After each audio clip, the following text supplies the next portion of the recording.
Civil society organizations advocating against corruption have called on the federal government to ensure the passage of whistleblower bill enacted in 2016.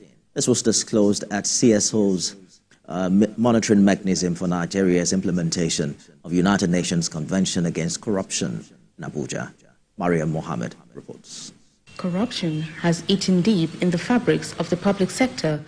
This is a major problem in most African countries, Nigeria included.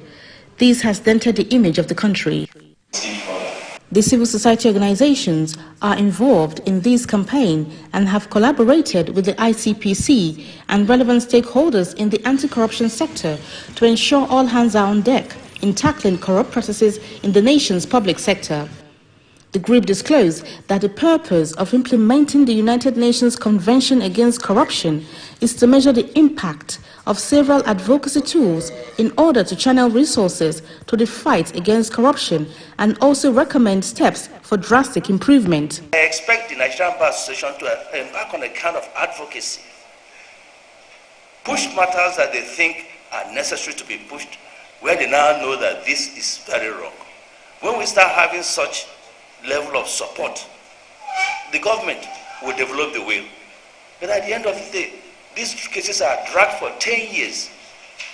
Both the prosecutor and the defender, everybody loses gas. The mechanism for the implementation of ONCAD assessment takes into account the specific challenges of every country.